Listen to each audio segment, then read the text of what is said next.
हमारे बीच में आए हुए उत्तर प्रदेश से सूर्य बराला जी, जो संस्थापक हैं राष्ट्रीय परशुराम परिषद के और मंत्री भी रहे हैं यूपी सरकार में, और अब वो यूपी से हटके पूरे हिंदुस्तान के मंत्री हैं। एक किस्म के वो राष्ट्रीय परशुराम परिषद के संस्थापक है। जब यूपी के मंत्री थे तो शायद यूपी के लोग जानते थे, जब राष्ट्रीय परशुराम परिषद के हो गए तो पूरा भारतवर्ष जानता है। आज कश्मीर का देव सर भी लोग भी जानते हैं और जम्मू के हम लोग भी जानते हैं। और मैं उनको आज इस पवित्र भूमि पे माता त्रिपुरा सुंदरी जी की मौजूदगी में उनका यहाँ स्वागत करता हूँ और दिल की गहराइयों से धन्यवाद करता हूँ और माता जी से प्रार्थना करता हूँ कि वो आशीर्वाद दे इनको, इनके साथ सब हमको भी दे, ताकि आगे भी ऐसे कार्य करते रहे। वो ओहदे मिलते रहेंगे, जाते रहेंगे, पर कार्य करना वो हम ना छोड़ें, ये माता जी से हम आशीर्वाद चाहें। राष्ट्रीय परशुराम परिषद राष्ट्र में, पूरे भारतवर्ष में इनकी अध्यक्षता में चल रही है और जम्मू कश्मीर में हमारे जीवानंद शर्मा जी की अध्यक्षता में चल रही है। अभी तो बता दिया मेरे भाई साहब रमन जी ने ही मुझे इनसे मिलाया था, क्योंकि मैं एक प्रोग्राम करते थे, मैं तो नहीं, एक हमारी संगठन प्रोग्राम करता था। मैं तो कभी कुछ कर ही नहीं सकता, मैं जो कहता है वो समझो कुछ नहीं करेगा। एक संगठन था, वो हम लोग अपने बुद्धिजीवियों को, अच्छे लोगों को सम्मानित करते थे। तो मैंने उस जिले में, सांबा जिले में से रमन जी का मेरे अपनी कमेटी में नाम दिया। जब रमन जी का नाम दिया तो रमन जी ने जीवानंद जी का नाम दिया। तो मैंने कहा ठीक है, रमन जी जिसको कह रहे हैं तो उसमें तो मुझे कुछ सोचने की जरूरत नहीं। फिर रमन जी ने एक और मुझे परिचय दिया इनके छोटे भाई का, जो मेरे पुराने 10 साल पुराने मित्र थे। मैंने कहा फिर तो मैं इनके परिवार से भी ताल्लुक रखता हूँ। तो इस प्रकार से हमारा जो परशुराम जी, यहाँ से अगर कोई जगती से कोई होंगे तो वो शायद जानते होंगे, मुट्ठी से भी कोई होंगे, वो हमारे बहुत से सदस्य हैं, मैं पहचान नहीं पा रहा हूँ। उसमें हमारा परशुराम ट्रस्ट है, जो हमने पिछले 10 साल पहले बनाया था, जम्मू के लोगों को जोड़ने के लिए एक प्रयास था, और ये हमारा राष्ट्र के लोगों को जोड़ने का एक प्रयास है, वो हमने किया था। जम्मू कश्मीर में मैं अपने माननीय मुखिया अतिथि जी को बताता हूँ कि जैसे ही इनको हमने वहाँ पे दिल्ली में जब ज्वाइन किया, इस संगठन को ज्वाइन किया, और ये हम सौभाग्यशाली रहे कि हमें इतने बड़े संगठन में जगह मिली। तो हमने आते ही पहला प्रोग्राम राजौरी में किया, मतलब अपनी डिस्ट्रिक्ट से बाहर। जम्मू डिस्ट्रिक्ट में तो किए, वो त्रिपुरा नगर किए और भी कहीं किए, लेकिन पहला प्रोग्राम हमने राजौरी में किया और बहुत अच्छा प्रोग्राम, बहुत उत्साहजनक प्रोग्राम, बहुत लोगों की भागीदारी रही और बराला साहब का नाम वहाँ राजौरी में भी गया और राष्ट्रीय परशुराम परिषद का नाम भी गया। दूसरा प्रोग्राम फिर हमने पुंछ में किया, वो दूसरी बार गए हम, राजौरी वाले से वापस कर रहे। इस प्रकार हम प्रोग्राम करते गए। हमारे किसी प्रोग्राम में मैं नहीं जा पाया, किसी प्रोग्राम में जा पाए, इस बात की हमें कोई नहीं थी, लेकिन प्रोग्राम राष्ट्रीय परशुराम परिषद के होते रहे। किसी प्रोग्राम में हमारे अध्यक्ष महोदय नहीं जा पाए, हम वहां जा पाए। मतलब इस किस्म से हमारे राष्ट्रीय परशुराम परिषद का प्रोग्राम चलते रहे। हीरानगर हुआ, कठुआ हुआ, सांबा हुआ, उधमपुर हुआ और सब जगह मुझे लगता है पर राष्ट्रीय परशुराम परिषद की इकाई है और लोग जुड़ने में हमारे इससे बड़े उत्सुक हैं और जुड़ता है। बराला साहब, ये हमारी कश्मीरी पंडित समाज है जो कि हमें बताने की कोई जरूरत नहीं। इन पे फिल्में भी बनी हैं, इतिहास में भी आया है और मैं प्रोफेसर साहब से बात से बहुत इत्तेफाक रखता हूँ। मैं बड़ा इनसे साथ जुड़ा हूँ कि वाकई कश्मीरी पूरे भारत, पूरे वर्ल्ड में राज कर रहे हैं। मैं देखता हूँ और हमारे तो जम्मू कश्मीर में तो कर ही रहे ना। टिल्लू जी तो चीफ सेक्रेटरी है, वो तो कर ही रहे ना। हाँ, व्यक्तिगत हो सकता है किसी 2-4 परिवार या कुछ परिवारों को दिक्कत हुई हो। ओवरऑल जो हमारा है, जब नेहरू जी की बात आती है तो वो कश्मीरी समाज से आते हैं। आज हरियाणा के चीफ मिनिस्टर का ओएसडी राज नेहरू है, मेरे मित्र हैं, वो वाइस चांसलर रह चुके हैं स्किल यूनिवर्सिटी के। तब से मुझे वो पत्रकार होने के नाते खबरें भेजते थे, उससे मेरी मित्रता हो गई। बहुत अच्छे व्यक्ति, सरल व्यक्ति और गुणी व्यक्ति, ज्ञानी व्यक्ति वो। और इसलिए मैं कश्मीरी समाज का बहुत धन्यवादी भी हूँ कि अगर ज्ञान की जो प्रकाष्ठा थी तो कश्मीरी समाज से थी। और लोग आज भी कहते हैं अगर किसी को कुछ लिखाना हो ना, वो ढूंढते हैं कोई कश्मीरी लिखने वाला मिले तो ठीक है, वो अच्छा लिखेगा।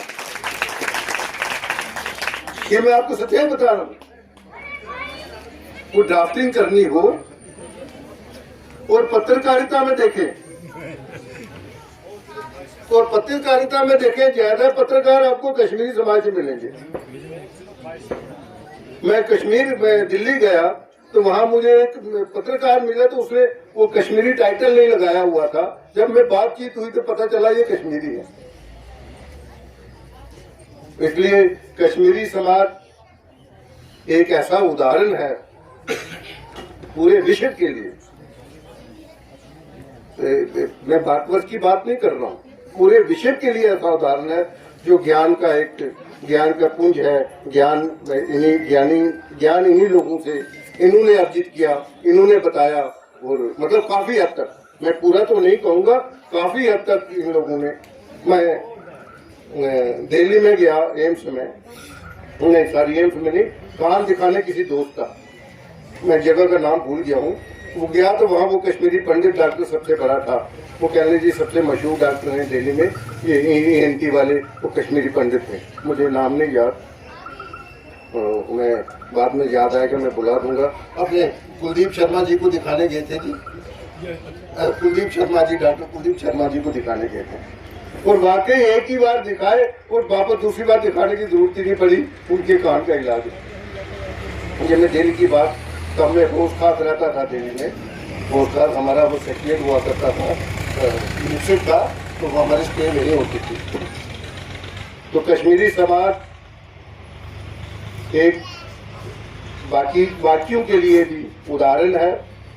उनका जज्बा, उन लोगों में आपसी एकता, आपसी प्यार और आपसी जो मिलन है, जो आपसी उनका भाईचारा है, ये मैं कई बार मिसाल देता हूँ।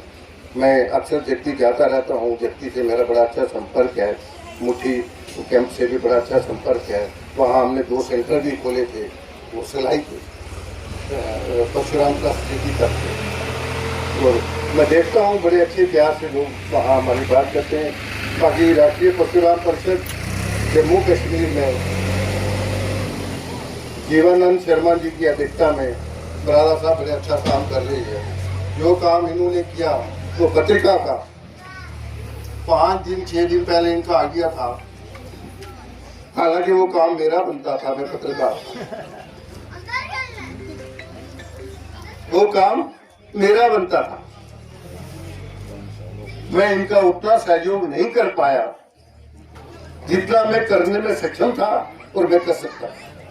मैं करने में सक्षम भी था, इतना मुझे पता है, मैं करने में सक्षम था, लेकिन नहीं कर पाया। मैं किसी और व्यस्तता में था, इनको पता है। और मैंने इनसे क्षमा याचना भी की थी, क्योंकि जब आदमी को जानकारी हो और वो उस जानकारी का साझा ना करे तो मैं कहता हूँ वो एक किस्म का पाप का भागीदारी होगा। और जिसको जानकारी नहीं उससे तो कोई व्यक्ति उम्मीद, डॉक्टर से उम्मीद रखता है इलाज की, इंजीनियर से तो रखेगा नहीं। अगर वो डॉक्टर ठीक इलाज ना करे या इलाज करने से मना करता है तो एक किस्म का वो पाप का भागीदारी है। और मैं आज मंच से फिर जे.एन. शर्मा जी से क्षमा याचना करूंगा कि मैं इतना सहयोग नहीं कर पाया जितना मेरा बनता था।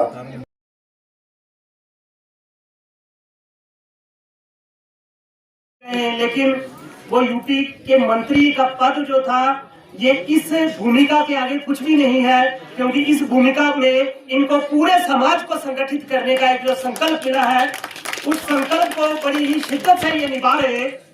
पिछले साल जब प्रयागराज में कुंभ का मेला लगा तो एक बहुत बड़ा पंडाल लगाया था राष्ट्रीय परशुराम परिषद ने, और लगभग 1 महीना वहां पे हमारे साधक आते रहे। इनका आशीर्वाद वहां भी हमने लिया। हमारे बीच पंडित जीवानंद शर्मा जी हैं। मैं समझता हूं कि ये राष्ट्रीय प्रवक्ता है। मैं समझता हूं कि इनसे बेहतर प्रवक्ता राष्ट्रीय परशुराम परिषद को नहीं मिल सकता, क्योंकि इतने बड़े क्षेत्र में इन्होंने अपनी भूमिका दी हुई है। ये चीफ एग्जीक्यूटिव इंजीनियर रहे पोल्यूशन कंट्रोल बोर्ड में, डिप्टी डायरेक्टर रहे, उसके बाद ये IIT मुंबई के प्रोडक्ट है, और ये जम्मू के पायनियर IIT मुंबई के प्रोडक्ट थे, और जिन्होंने IIT मुंबई से शिक्षा लेके विज्ञान के अंदर रुचि रखते हुए धर्म के अंदर रुचि रखी। आज से नहीं, लगभग 20-25 साल पहले से मैं देख रहा हूँ, जब छोटा था ये यज्ञ हवन क्रिया में कितना अपने आप को व्यस्त रखते थे। धर्म के प्रति इनकी रुचि थी। यही कारण है कि धर्म ने इनको अपनी तरफ खींचा है। जब ये रिटायर हुए तो इनको धर्म ने अपने कार्य के लिए खींचा है, और ये वो कार्य बहुत बेहतर तरीके से निभा रहे हैं। और जहां तक बात करें इन पुण्य आत्माओं की, तो मैं कहता चलूं कि ये वो प्रताड़ित समाज है जिसने एक्सोडस देखा, लेकिन कहते हैं कि एक्सोडस देखने के बाद लोग बिखर जाते हैं, लेकिन ये वो लोग हैं जो बिखरे नहीं, जो संवरे। उस एक्सोडस के बाद भी अगर हिंदुस्तान के अंदर और पूरी दुनिया के अंदर राज करने वाली कोई कम्युनिटी है तो वो संवरने वाली कम्युनिटी कश्मीरी समाज की कम्युनिटी है। यह समय की परिस्थिति थी, निर्लजता थी कि उस समय देश इनके लिए उस तरह नहीं खड़ा हो सका जिस तरह खड़ा होना चाहिए था, परंतु अब समय बदला है, देश बदला है। अब देश के अंदर संवेदनशील सरकार है जो अपने हर एक हित चिंतक के हितों की रक्षा करना जानती है। और करें बात कश्मीर की, सर ये वो भूमि है जहाँ केरला से चले आदि शंकराचार्य, वो आदि शंकराचार्य जिन्होंने 8वीं शताब्दी में लुप्त होते हिंदू धर्म को बचाया। क्योंकि हिंदू मोस्टली बुद्धिस्ट बन गए थे, जैन बन गए थे और हिंदू धर्म छोड़ के जा रहे थे, तो आदि शंकराचार्य ने केरला से शुरू किया, 4 धाम की स्थापना की। और 4 धाम की स्थापना के बाद अंतिम पड़ाव था उनका कश्मीर के अंदर आदि शंकराचार्य मंदिर में, और इस स्थान को चुना। उन्होंने कहा कि यह स्थान धर्म का सबसे पायनियर स्थान है, धर्म का सबसे उच्चतम स्थान है। और पंडित जी आपको बताना चाहूँ कि विश्व की सबसे बड़ी यूनिवर्सिटी, विश्व की सबसे बड़ी यूनिवर्सिटी शारदा यूनिवर्सिटी, टीटवाल, किशनगंगा नदी बहती है टीटवाल में, वहां पे भी मैं गया। वहां माँ शारदा का एक मंदिर भी बनाया है वहां पे टीटवाल में। किशनगंगा नदी जिसे पाकिस्तान वाले नीलम नदी कहते हो, नीलम वैली के अंदर दुनिया की सबसे बड़ी यूनिवर्सिटी थी, शारदा यूनिवर्सिटी, जहां मेसोपोटामिया से, ग्रीस से, चाइना से, पूरी दुनिया से लोग रिसर्च करने आते थे। और ये वो धरती है जहां मां त्रिपुरा सुंदरी आदि शक्ति का अवतार, जहां कलयुग भी नहीं पहुंच सकता, आज अगर हम यहाँ पहुंचे तो हमारे किसी जन्म का वो पुण्य फल है। उस पुण्य फल के कारण हमारे कदम इस भूमि तक पहुंच पाए हैं। तो इसीलिए मैंने पुण्य आत्मा कहा, जो भी व्यक्ति, जो भी यहाँ पे हमारा साधक यहाँ पे आया है। तो जरा सी बात करूं कि राष्ट्रीय परशुराम परिषद एक वो संगठन है जो हमारे समाज को सशक्त करना चाहता है, सुदृढ़ करना चाहता है, सक्षम करना चाहता है, धर्म के प्रति लाना चाहता है, और जो वैल्यूज, ट्रेडिशन, कल्चर हमारा धर्म हमें सिखाता है, वो धर्म, वो वैल्यूज हमें देना चाहता है। वैसे कहते हैं हिंदुओं में 10 अवतार का वर्णन है। जब 10 अवतार की बात करोगे तो उसे दुनिया के सभी रिसर्च स्कॉलर्स ने कहा है कि 10 अवतारों का जो सीक्वेंस है वो एवोल्यूशन ऑफ ह्यूमन के सीक्वेंस से जुड़ा हुआ है।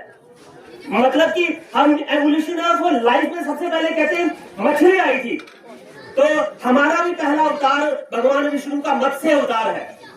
फिर ऐसे जानवर आए जो पानी में भी रहे और जमीन पे भी रहे, उसमें दूसरा अवतार हमारे कच्छप अवतार, तीसरे अवतार वरा अवतार, चौथे अवतार नरसिंह अवतार, 5वें अवतार वामन अवतार, और छठे अवतार में भगवान परशुराम जी के रूप में भगवान विष्णु ने इस धरती पे जन्म लिया। और भगवान परशुराम जी अनंत काल तक जीवित रहने का उन्हें वरदान है। जो 6 महापुरुष, महाशक्तियां जिनको वरदान है अनंत काल तक जीवन रहने का, उनमें भगवान परशुराम जी भी हैं। भगवान परशुराम जी के बाद भगवान राम आए 7वें अवतार, फिर भगवान कृष्ण आए 8वें अवतार। फिर हमारा धर्म बहुत ही विशाल है, हम सबको सम्मानित करते हैं। हमने बुद्ध को भी अपना 9वां अवतार माना कि महात्मा बुद्ध ने भी इस देश को दिशा दी, दशा दी, अहिंसा का पाठ पढ़ाया। और अभी हम कहते हैं कि 10वें अवतार भी आएंगे, कल्कि जी महाराज। लेकिन मैं ये कहना चाहूंगा कि हमें अवतार आएंगे, ये चीज कई बार हमें कमजोर भी बनाती है। हम किसी पे डिपेंडेंट होते हैं, किसी पे आधारित होते हैं कि वो आएगा हमारी रक्षा कर रहे, जबकि भगवान कृष्ण गीता में कहते हैं यदा यदा ही धर्मस्य ग्लानिर्भवति भारते अभ्युत्थानं धर्मस्य तदात्मनं सृजनम् परित्राणय साधुरंग विनाशते दुष्कृतम् धर्म संस्थापनार्थे संभवामि युगे युगे।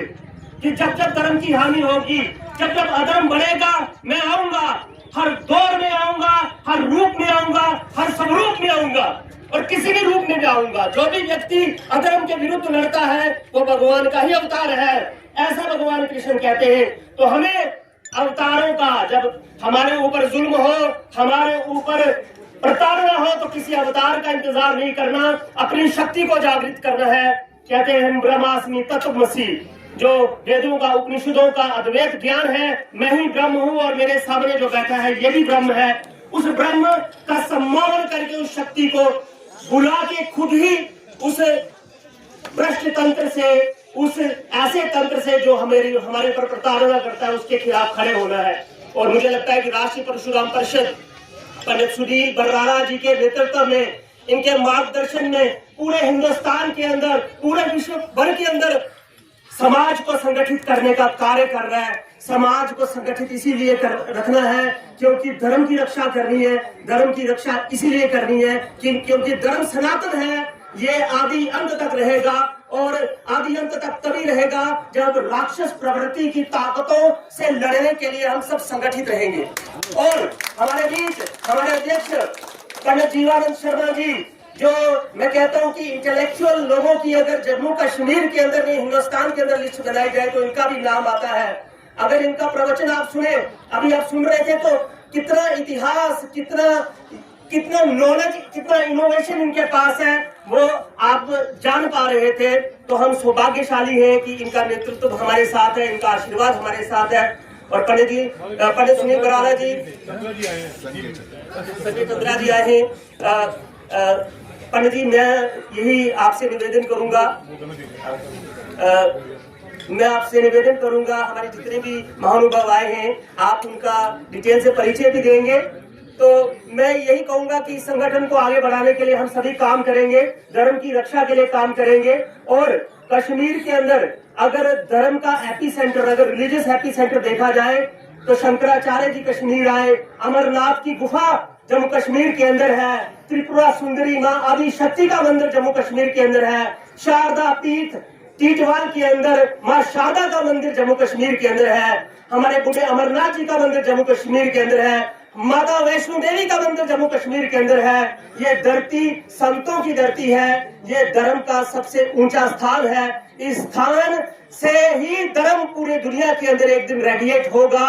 एक दिन ये धरती अपने मैग्नेटिज्म से सारी पॉजिटिविटी को अपनी तरफ खींचेगी और वो दिन बहुत जल्दी आने वाला है। यही उम्मीद है, यही आशा है। और एक बात फिर जितने भी हमारे साथी संगत लोग हैं उन सबको करना।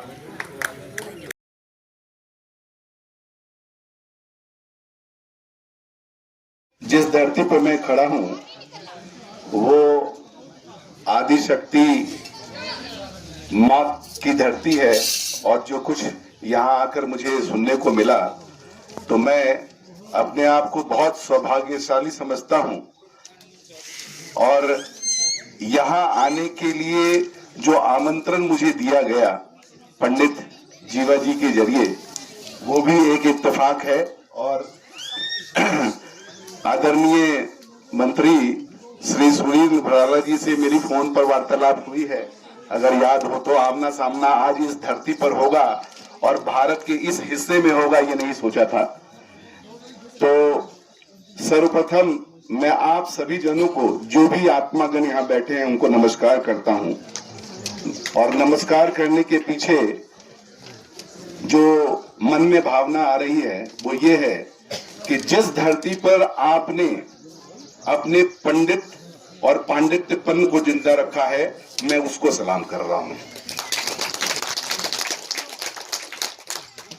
मेरा परिचय देना आवश्यक है, इसलिए अपने बारे में बताऊं। मेरा नाम संजय चंद्रा है और मैं भारत के जिस छोर में आप निवास करते हैं, मेरा जन्म भारत के दूसरे छोर में हुआ है, जो कि दार्जिलिंग के पास है। कटिहार नामक एक जगह मेरे फादर सेंट्रल गवर्नमेंट सर्विस में थे, तो मेरी पैदाइश उनके नौकरी के दौरान वहीं पे हुआ, जो कि भारत के दूसरे हिस्से में है। आप लोगों में से शायद बहुत कम लोग जानते होंगे दार्जिलिंग का इलाका और वहां गए होंगे। मैं आपको आमंत्रित करता हूं, कभी आए तो मेरा नंबर जरूर ले लें और मुझे याद करें। वहां से चलकर मैंने सर्वप्रथम तो दिल्ली में पढ़ाई लिखाई करी और बाद में मैं कई चैनलों में, आज तक, जी news, India TV, Rajat Sharma, Sudhir Chaudhary, उसके बाद सुभाष चंद्रा जी, इनके ग्रुप में मैं जुड़ा और जी न्यूज में लगभग 18 साल तक लगातार सेवा देने के बाद सुभाष चंद्रा जी ने मुझे ये कहा कि आपको बने रहना है। तो मैंने कहा मैं अंशकालिक बने रह सकता हूं, सुबह 9 बजे से रात 1 बजे तक की सेवा देना थोड़ा कठिन है, क्योंकि समाज के लिए भी बहुत कुछ करना है। पिछले 2018 से मैं सामाजिक राजनीतिक जीवन में आया हूं और टीवी की पत्रकारिता अंशकालिक कर दी है। और उसके बाद समाज, चाहे वो ब्राह्मण समाज हो, मैं बोलने के पेशे से आता हूं, इसलिए बोलने में बड़ा कुशल हूं, तो क्षमा चाहता हूं। बोलने के दौरान बस 10 मिनट नहीं, मैं हमारे तो 5 मिनट ही बहुत है, 5 मिनट में ही। जी जी। तो सर्वप्रथम मैं जो कहना चाहता हूं, जो हृदय में बात आ रही है, कि इस धरती पर अगर एकता कायम करनी हो और उन बुद्धिजीवियों के बीच में एकता कायम करनी हो जिनको इस धरती का सर्वश्रेष्ठ ज्ञानी और परम मानव कहा जाता है, तो उनमें एकता कायम करना बहुत कठिन है।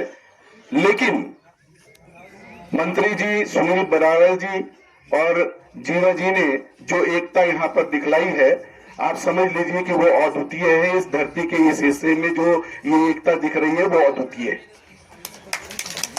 सबसे कठिन काम है उन लोगों को एक साथ लाना जो बुद्धिमान है। सबसे कठिन काम ये है, और ये कितना कठिन है ये हमारे अगुवा लोग जो हैं वो जानते हैं, लेकिन इस कठिन काम को करना अब बेहद जरूरी है, क्योंकि अब अगर इस कठिन काम को किया नहीं गया तो हम उस परंपरा को खो देंगे, उस विलक्षण प्रतिभा को खो देंगे, उस एक तरह से कहें कि अमूल्य धरोहर को खो देंगे जिसको आज तक आप सभी ने ढोकर यहां तक पहुंचाया है। आप सब वो लोग हैं जो ज्ञान को एक पीढ़ी से दूसरी पीढ़ी तक पहुंचाने का काम आपके जरिए होता आया है। मैं माफी चाहता हूं, लेकिन मैं ये मानता हूं कि ब्राह्मणत्व एक ऐसा फिनोमेना है जो कि ज्ञान अर्जित करने से पैदा होता है। मैं इस थ्योरी, इस सिद्धांत में बिलीव नहीं करता कि ब्राह्मण कुल में पैदा हुआ व्यक्ति ही ब्राह्मण हो सकता है। मैं इस सिद्धांत में बिलीव करता हूं कि जिसने ज्ञान की उस निम्नतम अवस्था की सीमा रेखा को पार कर लिया है, जिसे पांडित्य या ब्राह्मणत्व का तमगा दिया जा सकता हो, मैं उसे ब्राह्मण मानता हूं और दुनिया भी इसे मानती है।